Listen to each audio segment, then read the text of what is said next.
Natural hair colour కోసం చూస్తున్నారా? అయితే Anoos henna and black expert వాడండి. నమస్తే రమగారు. నమస్తే జయ. రమగారు, మనం 12వ మెట్లో ఉన్నాము.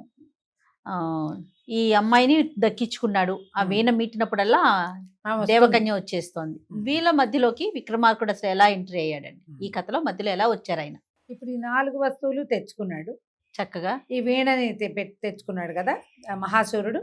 ఆ వీణకి ఒక చిన్న క్లాజ్ ఉంది. మహాసూరుడు తప్ప ఎవరైనా ముట్టుకుంటే అది బూడిదైపోతుంది. ఇంకా దేవకన్యతో కనెక్షన్ కట్టు అంతే. ఆ వీణని అతను చాలా శ్రద్ధగా పెట్టుకున్నాడు. అయితే వీళ్ళకి 3 అన్నదమ్ములు, ఒక చెల్లెలు ఉంది కదా.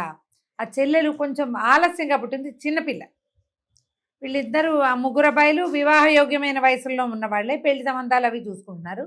ఈ పిల్ల ఏం చేసింది, అన్నయ్యలతోటి గడపడానికి వస్తూ ఒకనాడు ఈ మహాసూరుడు ఇంట్లో లేని సమయంలో అతని మందిరంలోకి వచ్చింది. లోపలికి వస్తే పిల్లలు ఎప్పుడు కూడా ఏదైనా కొత్త వస్తువు కనపడితే అసలు ఇది ఏదైనా, ఇప్పుడు కూడా మనం అలాగే అన్నీ ముట్టుకుంటారు. ఈ అమ్మాయి ఈ వస్తువులన్నిటిని చూసి సరదా పడి, వాటన్నిటి మీద సరదా లేదు, ప్రధానమైంది వీణ. ఆ వీణని ముట్టుకుంది, మీటంగానే వెంటనే వీణ ఈ అమ్మాయి చూస్తుండగానే భగ్గుమన మండిపోయి బూడిద కుప్ప అయిపోయింది. వీళ్ళకి ఏం చేయాలో తెలియలే. ఇప్పుడు అన్నయ్య వస్తే ఏం చెప్పాలి అన్నయ్యకి? అసలు ఇదేదో ఎలా అయిపోయింది, ముట్టుకుంటే కాలిపోయింది, అది ఎందుకు అయిందో ఆ పిల్లకి తెలియదు. ఆ గదిలోనే అటు ఇటు తిరుగుతూ ఏం చేసింది, అక్కడ ఉన్న కత్తిని తీసి ఆ ఓరలో నుంచి తీసింది బయటికి. తీసేసరికల్లా అదే సమయానికి అక్కడ ఒక ఎలిక వెళ్తోందట. ఉలిక్కిపడి ఆ కత్తిని ఇట్లా చూపించింది. ఎలిక డామని చచ్చిపోయింది. వెళ్ళి ఈ కత్తి వెళ్ళి ఒక గుచ్చుకుచ్చి దాన్ని చంపేసింది. మళ్ళీ వచ్చి అమ్మాయి చేతిలో అతుక్కుంది. ఇలా నిర్ఘాంతపోయి చచ్చిపోయింది, దీనికి ఎలికిన ఎత్తునంటింది ఈ కత్తికి. మళ్ళీ వరలో పెట్టేశాక అటు ఇటు చూస్తే గోడకి ఏదో తగిలించింది. అందులో అదేమిటి అని చూడడానికి, ఏమైనా వస్తువులు ఉన్నాయేమని చూడడానికి చేయి పెడితే దాంట్లో ఇట్లా చేతికి గుప్పెడు బంగారు కాసులు వచ్చినాయి. బయటికి తీస్తే కళ్ళున పడ్డాయి. ఏం చేయాలో తెలియలేదు, భయం వేసింది. ఇక్కడి నుంచి వెళ్ళిపోవాలనుకుంటే గోడవారుగా పెట్టున్నాయి పావుకోళ్ళు. గబగబా వెళ్తూ కప్పుకుని ఏమనిపించింది, ఈ పావుకోళ్ళు వేసేసుకుని ఎక్కడి నుంచి వచ్చానో అక్కడికి వెళ్ళిపోవాలని కదా. ఈ పిల్లకి ఉలిక్కిపడి ఆలోచించుకునే లోపల ఈ పావుకోళ్ళు రయ్యమని తీసిపోయి అమ్మాయి మందిరంలో దింపేసి, అమ్మో వీటికి ఏదో శక్తి ఉంది, కానీ పావుకోళ్ళు నేను ఇక్కడికి తెచ్చేసుకుంటే అన్నయ్యకి తెలిసిపోదు, మళ్ళీ నేను అన్నయ్య మందిరానికి వెళ్ళాలని పావుకోళ్ళు తొడుక్కు మళ్ళీ తీసుకెళ్ళిపోయినాయి అక్కడికి. పావుకోళ్ళు విడిచేసింది. అక్కడ విడిచేసి అటు ఇటు చూస్తుంటే ఆ గోడకి ఈ కత్తి ఓ పక్కన పెట్టిందా, ఈ దండం తగిలించి ఉంది, ఓ చిన్న చిలక్కొయ్య లాంటి దానికి. ఈ దండాలు అవి మన దగ్గర ఉండవు, ఋషుల దగ్గర ఉంటాయి. ఏమిటా అని ఆ దండం తీసి ఆ పైనుంచి ఇట్లా తీస్తూ ఉంటే పిల్ల ఒక్క రవ్వ పొట్టింది. ఆ దండం చేయి జారి ఆ ఎలిక దగ్గర పడి ఎలిక తుర్రుని బరిగెత్తి. అంటే ఈ దండంతో ఈ పని అవుతుంది, చచ్చిపోయిన వాళ్ళు బతుకుతారు. పరమాశ్చర్యంతో పిల్ల ఏం చేసింది, దండాన్ని అలాగ ఓ పేట వేసుకుని ఎక్కడుందో అక్కడ తగిలిచ్చింది. కత్తి గిత్తి అన్నీ పెట్టేసింది. ఆ బూడిదని మాత్రం ముట్టుకోకుండా నిశ్శబ్దంగా బయటకు వెళ్ళిపోయింది. సాయంకాలం వచ్చాడు మహాసూరుడు. రాగానే అందరితో గడిపొస్తాడు కదా, చుట్టుపక్కల జనాలు, రాజ్యంలో ఉన్నవాళ్ళు, అన్నదమ్ములు, నాన్న, అమ్మ, చెల్లెలు అందరిని చూసొస్తాడు. తన మందిరంలోకి వచ్చాక ఏకాంతంలోకి రాగానే పిలుస్తాడు దేవకన్యని. వచ్చి వీణ మీటుదామని వీణ దగ్గరకు వస్తే బూడిద కుప్ప. ఎలా జరిగింది అసలు? ఈ మందిరంలోకి ఎవరు వచ్చారు? అమిత దుఃఖం వచ్చేసింది. వస్తువులన్నీ చూస్తే అన్నీ యథావిధిగా పెట్టున్నాయి, ఇది ఒక్కటే ఇట్లా ఉంది. ఇంకా గబగబా బయటకు వచ్చాడు, అందరినీ ప్రశ్నించాడు. నా మందిరంలోకి ఎవరొచ్చారంటే పొద్దున్న అమృత కిరణ కళ వచ్చింది, చెల్లాయి వచ్చింది. అనగానే పరిగెత్తుకుంటూ చెల్లాయి దగ్గరికి వెళ్ళాడు. అమ్మడు ఏం చేసావు అంటే, అమ్మాయి చాలా బిక్కమొహం పెట్టి, అన్నయ్య నన్ను క్షమించు, ఆ వీణ ఏదో ఆసక్తికరంగా ఉందని దాన్ని మీటపోయేసరికి అది భగ్గున మండి బూడిద కుప్ప అయిపోయింది. భయం వేసింది నాకు. నీ దగ్గర ఎన్నో విచిత్ర వస్తువులు ఉన్నాయి, వీణ పోతే పోయింది, అవన్నీ కూడా చాలా విచిత్రమైనవి కదా నువ్వు తెచ్చినవన్నయ్య అన్నది. అనగానే ఇతను అన్నాడు, ఆ విచిత్రాలన్నీ ఈ వీణ వల్లే వచ్చాయమ్మా, వీణ లేకపోతే ఇంకా నాకు జీవితమే లేదు, దేవకన్య లేదు ఇంకా నా జీవితంలో. ఓహో ఏడ్చి దుఃఖపడ్డాడు. వాళ్ళ అన్నయ్యలు ఇద్దరు చెప్పారు, ఇంత దుఃఖించకు, మానవులకి దేవకన్యలతోటి కుదరదు. నువ్వు ఋషుల దగ్గర అందరి దగ్గర అదే తెలుసుకున్నావు. ఎప్పుడు హింసకు పాల్పడని వాడివి చాలా హింసకు పాల్పడ్డావు ఆ అమ్మాయి కోసం. అమ్మాయి కోసమే 4 ఋషుల్ని చంపేసావు నువ్వు. కాబట్టి ఈ ప్రయత్నం మానుకో, ఇవి వద్దు. 2 రోజులు ఏడు పర్వాలే, ప్రశాంతంగా ఉండమన్నారు. ఇంకా నీ జీవితంలో ఆమె లేదంటే ఆ వాక్యూమ్ కూడదని బెంగపెట్టేసుకున్నాడు. ఆ ఖాళీ పూరించబడదు, ఆమె లేకుండా నేను ఉండలేను, ఆమె నాకు కావాల్సిందే అని చెప్పి ఏం చేశాడు, ఆగమేఘాల మీద పరిగెత్తుకుంటూ వెళ్ళిపోయాడు. ఈ దేవకన్యని సాధించాలి. ఎట్లా సాధిస్తాడు దేవకన్యని? కష్టం కదా, చాలా కష్టం కదా. అక్కడి నుంచి కాళికాదేవి ఆలయానికి వెళ్ళి దేవలోక ప్రవేశం కావాలి నాకని ప్రార్థన మొదలుపెట్టాడు. కొన్ని రోజులు అవ్వగానే ఆవిడ ఏం లేదు, అమ్మవారి ప్రత్యక్షమై దేవలోక ప్రవేశమే కదా వెళ్ళిపో అని వీడిని దేవలోకానికి పంపించేసి దేవలోకం మీద యుద్ధం ప్రకటించాడు. వెళ్ళి కత్తుందిగా దేవలోక తలుపులు కొట్టడం మొదలుపెట్టాడు. దేవేంద్రుడు వచ్చాడు. ఎవడరా నువ్వు, మానవుడివి, నీకు దేవలోక ప్రవేశం ఏమిటి, నేను లోపలికి రానివ్వు అంటే, నా భార్య ఇక్కడ ఉండాలి, నేను వలసిన స్త్రీ, నేను ఆమె కోసం వచ్చా, ఆమెను ఇచ్చేస్తే నా దారిని నేను వెళ్ళిపోతా అనేసరికల్లా వీడిని చంపేయండి అని సైనికుల్ని పంపించాడు. దేవ సైన్యం, దేవతలు అందరూ కూడా, వాళ్ళంతా ఇంతో అంత అమృతం పుచ్చుకున్న వాళ్ళే. కానీ ఈ కుర్రాడి దగ్గర ఉన్న కత్తి ఎవరినైనా నరికేస్తుంది. ఎవరు వచ్చినా వీడు కత్తి చూపిస్తాడు, ఆ కత్తి పోయి అందరినీ కొట్టేస్తుంది. ఈ సైనికులు సగం మంది చచ్చిపడ్డారు. వాళ్ళలో కొంతమంది పరిగెత్తుకుంటూ దేవేంద్రుడి దగ్గరికి వెళ్ళారు. ఎందుకండి ఈ గోల, వాడు అసహాయ సూర్యుడు, వాడి దగ్గర ఎవరు లేరు, వాడి చేతిలో ఉన్న కత్తే మహాద్భుతమైన కత్తి, ఎవరిదో తపశక్తి వల్ల వచ్చింది, వాడు ఆ కత్తే చూపిస్తున్నాడు, అంతకంటే వాడు చేసేదేం లేదు యుద్ధం. ఆ కత్తే నరికేస్తోంది అందరినీ. అందరూ క్షతగాత్రులు కానీ ఉన్నారు, కొంతమంది చచ్చిపోయారు. ఓకే, మర్మంలో తగిలిన వాళ్ళు చచ్చిపోతారు, వేరే చోట తగిలిన వాళ్ళు జీవించుకుంటారు, చంపేస్తుంది అంతే. ఇక నువ్వు స్త్రీలను అప్పచెప్పేసేయండి అని అందరూ సైనికులు చెప్పారు. చెప్పేసరికి సరే, ఈ దేవలోకంలో ఉన్న ఆయన సలహాదారులు ఉంటారుగా, బృహస్పతి వాళ్ళు, దేవగురువు. మానవుడు ఎక్కువ కాలం జీవించి ఉండడు.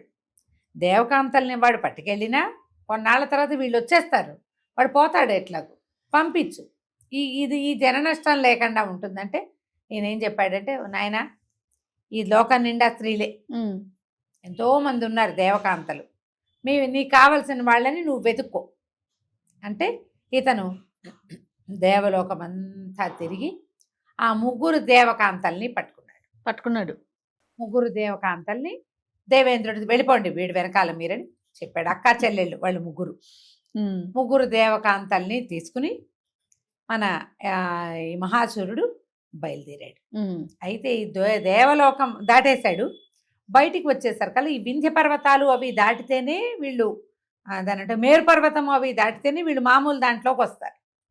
వింధ్య దాటి మేరు దాటి వింధ్య దాటేసరికి ఈ సమస్య వచ్చేస్తుంది. అంటే ఆ దాటారంటే వాళ్ళు ఇంకా మానవలోకంలోకి ప్రవేశించినట్టే. అక్కడ పెద్ద పెద్ద మంటలు వచ్చినాయి, అగ్నిపర్వతాలు ఉన్నాయి అక్కడ. ఆ మధ్యలో చిక్కుబడిపోయాడు అతని దగ్గరున్న ఏ సాధనము అతన్ని రక్షించేది కాదు. ఆశ్చర్యపోయాడు, ఏంటి నేను దేవలోకం నుంచి వచ్చేసాను, ఈ మంటల్లో చిక్కుబడిపోయాను, ఈ మంటల నుంచి నేను బయటికి రాలేకపోతున్నానంటే ఈ దేవకాంతలు చెప్పారనమాట. ఇది వరకు రాక్షసులు వాళ్ళు చాలామంది దేవలోకం మీదకి దండయాత్రలకు వచ్చేవాళ్ళు, ఏదో ఒక రకంగా చేసేవాళ్ళం. కానీ దేవలోకం నుంచి ఏదైనా పట్టుకెళ్ళిపోవడానికి వీలు లేదు. యుద్ధమే పట్టుకెళ్ళటం వేరు. మాకు ఇక్కడ కల్పవృక్షము, కామధేనువు, పారిజాత వృక్షాలు బోల్డని ఉన్నాయి దేవలోకంలో ఉండేవి. అవి ఎవరైనా తీసుకెళ్తే కనుక అప్సరసల్ని కూడా వాళ్ళని ఈ అగ్నిదేవుడు అడ్డుకుంటాడు. ఇది ఎప్పుడో చేయబడిన శాసనం. నువ్వు ఈ ప్రాంతానికి రావటం వల్ల నువ్వు ఇక్కడ దొరికేసావు. మొదట వాడు దేవలోకానికి వచ్చినప్పుడు కాళికాదేవి వాడిని అక్కడి నుంచి ఇక్కడికి ప్రత్యక్షం చేయించి, వాడు అక్కడ మాయమై ఇక్కడ ప్రత్యక్షం అయిపోయాడు, ఇక్కడికి వచ్చాడు. కానీ వీడు తిరిగి వెళ్ళేటప్పుడు మనిషిగా తిరిగి వెళ్ళాలి, ఇక్కడ దేవ సహాయం లేదు. వీడితో పాటు 3 స్త్రీలు ఉన్నారు, వాళ్ళు దైవిక శక్తులు వాడడానికి వీలు లేదు. ఇంకా మరి మానవులతో ఉండడానికి కదా వస్తున్నారు, శక్తులు లేవు. వీడు మానవుడు, వీడి దగ్గర ఉన్నది ఏమిటి, ఓ కత్తి, ఓ దండం, ఓ సంచి, ఓ జత చెప్పులు. అవేం పనిచేయవు, ఇక్కడ ఎగిరిపోవటానికి వీలు లేదు అక్కడి నుంచి. అదంతా దేవలోకం. ఇక ఆ మంటల్లో చిక్కుకుపోయాడు. అయితే ఈ భూలోకంలో ఉన్న వీళ్ళ అన్నదమ్ములు వాళ్ళు, ఈ రాజకుమారుడు ఇట్లా వెళ్ళిపోయాడని అతని కోసమని చాలా ప్రయత్నం చేసి కొంతమంది జ్యోతిషవేత్తల్ని, కార్తాంతికుల్ని పిలిచారు. పిలిచి మావాడు ఎక్కడున్నాడు, ఉన్నాడా, అసలు ఏమయ్యాడు అంటే మీవాడు క్షేమంగానే ఉన్నాడు, ఇది కానీ ఫలానా ప్రాంతంలో ఇరుక్కుపోయాడంటే వీళ్ళందరూ బయలుదేరి వచ్చారు. ఆ నిప్పులు ఎక్కడున్నాయో, ఎక్కడైతే అగ్ని ఉందో ఆ అగ్నికి యువతల ఇతని కుటుంబం, అగ్నికి అవతల అతను ఉన్నాడు. అది దాటి రాలే, దాటడం కష్టం. అవును. సరే వీళ్ళంతా మల్లగుల్లాలు పడుతున్నారు. ఏం చేయాలి, ఏం చేయాలి, ఏం చేయాలి, ఎట్లా వీడిని తెచ్చుకోవటం, దాటి వెళ్ళాలి. ఈ అగ్నిపర్వతానికి ఇటుపక్కన ఉన్న అన్నదమ్ములు, ఇతని తండ్రి అటు ఇటు చూస్తున్నారు. ఏం చేయాలి, ఎట్లా ఇతన్ని రక్షించడం వాళ్ళకి తెలియటల. అయితే ఏమైంది, ఆ సమీపంలో ఒక దేవాలయం ఉందట. గుళ్ళోకి వెళ్ళి దేవుడినైనా ప్రార్థిద్దామని వీళ్ళంతా ఆ లోపలికి వెళ్ళారు. అక్కడ ఒక శివాలయం ఉన్నది. అక్కడ ఒక ప్రత్యేకమైన శాసనం రాయబడి ఉంది. ఏం రాయబడి ఉంది, ఎవరైతే ఈ దేవాలయం గోపురం పైకెక్కి ఆ గోపురానికి పక్కగా పెద్ద అగ్నిగుండంలో గుండం ఉండి, గుండం అంటే అగ్నిగుండం అనకూడదు దాన్ని, ఆ గుండంలో నీరు సలసలా కాగుతుంది, సల్ఫర్ వాటర్స్ అంటారు కదా, అవునవును. కాగుతూ ఉంటుంది. ఆ పైకెక్కి ఎవరైతే గుండంలో దూకుతారో వాళ్ళు వెంటనే పాతాళ లోకానికి వెళ్తారు. పాతాళ లోకంలో జగదీశ్వరాలయం ఉంది. ఆ జగదీశ్వరుణ్ణి గనక దర్శనం చేస్తే కోరిన కోరిక తీరుతుంది. ఎలాంటి ప్రమాదం నుంచైనా రక్షించబడతారు. కానీ ఇదంతా ఒక్క జాములో జరగాలి, 3 గంటల్లో అయిపోవాలి మొత్తం ప్రోగ్రాం అని రాయబడి ఉంది. ఈ శాసనం చదివేసరికి వీళ్ళకి ఆశ వచ్చింది. మనం ఎవరైనా ఎక్కి పైకి అందులో దూకి ఆ పాతాళానికి వెళ్ళి ఆ శివుణ్ణి ప్రార్థించి మా అబ్బాయిని రక్షించు అని అడిగితే అవుతుందేమో. కానీ ఎవరు వెళ్ళాలి అంటే వీళ్ళకి ఎలా తెలిసింది? అక్కడ ఉంది ఒక శాసనం రాయబడి. కాదు రమ్మగారు, అతను పైన ఇరుక్కుపోయాడు అని చెప్పేసి. పైన అంటే ఇది భూమి మీదేగా ఇరుక్కుపోయింది. వీళ్ళు జ్యోతిషవేత్తల ద్వారా తెలుసుకున్నారు. ఇప్పుడు కనపడుతున్న అగ్నిపర్వతానికి అవతల తన తమ్ముడు ఉన్నాడు అన్న విషయం తెలుసుకున్నాడు. అగ్నిగుండంలో ఇరుక్కుపోయి ఉన్నాడు అని తెలుసు వాళ్ళకి, జ్యోతిష్యుల వల్ల. కానీ ఏం చేయాలో తెలియదు. దానికి ఇది సొల్యూషన్ కనపడుతోంది. అంటే ఇలా చెయ్యొచ్చు, నువ్వు వెళ్ళు అని అన్నదమ్ములు ఇద్దరు తండ్రి ఒకళ్ళనొకళ్ళు తోసుకుంటున్నారు. ఏం చేయాలో తెలియట్లేదు. ఆ సమయానికి వింధ్యాటవీ ప్రాంతానికి విక్రమార్కుడు వెళ్ళాడు. ఈయంతో ఉన్న భేతాళుడు ఇక్కడ ఒక వింత జరుగుతోంది అని చూసి రాజుకు చెప్పాడు. ఈయన గుర్రం మీద తోలుకుంటూ అక్కడికి వెళ్ళేసరికి ఆ దేవాలయంలో వీళ్ళంతా అన్నదమ్ములు, తండ్రి, ఒకళ్ళిద్దరు జ్యోతిష్యవేత్తలు, ఇద్దరు సర్వసైన్యాధ్యక్షులు వాళ్ళు ఉన్నారు. అందరూ ఇది జరిగింది, ఈ కుర్రాడు ఎలాంటి సాహసం చేసి ఇట్లా ఇరుక్కుని పోయాడు అంతా చెప్పారు. చెప్పేసరికల్లా విక్రమార్కుడు అన్నాడు, మీరందరూ ధైర్యం వహించి ఉండండి, ఆ జగదీశ్వరుని ప్రసన్నం చేసుకునే పూచి నాది. వీళ్ళు చూస్తూ ఉండగానే ఈ మన విక్రమార్కుడు దేవాలయ శిఖరానికి ఎక్కి శిఖరం మీద నుంచి ఆ పక్కనుండి ఆ సలసలా కాగుతున్న నీళ్లతో ఉన్న గుండంలోకి ఒకటే దూకు. హాహాకారాలు చేశారు కిందున్న వాళ్ళంతా. దూకేసి ఆ దూకంగానే ఆయన సరాసరి పాతాళం లోపలికి వెళ్ళిపోయాడు. అక్కడ పెద్ద శివాలయం ఉంది, బ్రహ్మాండమైన పరమేశ్వరుడి శివలింగం కనపడింది. ఎప్పుడైతే ఈ నీటిలో దూకి ఈ శివలింగ దర్శనం చేశాడో పరమేశ్వరుడు ఆయనకి ప్రత్యక్షమయ్యాడు. ఏమిటి నాయన నీ కోరిక అంటే, పరోపకారార్థం ఇదం శరీరం ప్రభు, పరోపకారం చేయటానికే నేను ఈ ప్రయత్నం చేశాను. నేను నా కాళికాదేవి ప్రసన్నురాలై ఉన్నది, నాకు ఏదైనా సాధ్యపడుతుంది, ఇక్కడ ఈ అవకాశం ఉంది కాబట్టి ఈ పని చేశానంటే ఆయన ఏమన్నాడు, ఏవో కొన్ని గుళికలు చేతిలో పెట్టి నీకు ఎక్కడ ఇబ్బంది ఉందో అక్కడ ఈ గుళికల్ని విసర్జించి వదిలిపెట్టు. అది నీరైనా, నిప్పైనా, కొండైనా, ఏదైనా సరే నువ్వు ఏం చేయదలుచుకున్నావో నీకు అనుకూలంగా అది మారిపోతుంది అని పరమేశ్వరుడు కొన్ని గుళికలు విక్రమార్కుడు చేతికిచ్చాడు. అక్కడి నుంచి పరమేశ్వరానుగ్రహంతో ఈయన మళ్ళీ ఈ వింధ్య పర్వతాల దగ్గర ఉన్న ఈ రాజు వీళ్ళంతా ఉన్న దేవాలయం దగ్గరికి వచ్చేసాడు. వచ్చి వీళ్ళకి చెప్పాడు, మీ వాడిని నేను రక్షిస్తాను, మీరు ఇక్కడే ఉండండి అని. ఈయన ఏం చేశాడు, ఈ అగ్నిపర్వతం మీద భేతాళుడి సహాయంతో అగ్నిపర్వతపు పైభాగానికి వెళ్ళిపోయి అక్కడ ఈ గుళికల్ని విసిరేశాడు. ఈ అగ్నిపర్వతం ఇంద్రుడితోటి సృష్టించబడింది. ఇంద్రుడు శివాధీనుడు, శివకింకరుడు అని చెప్పాలి.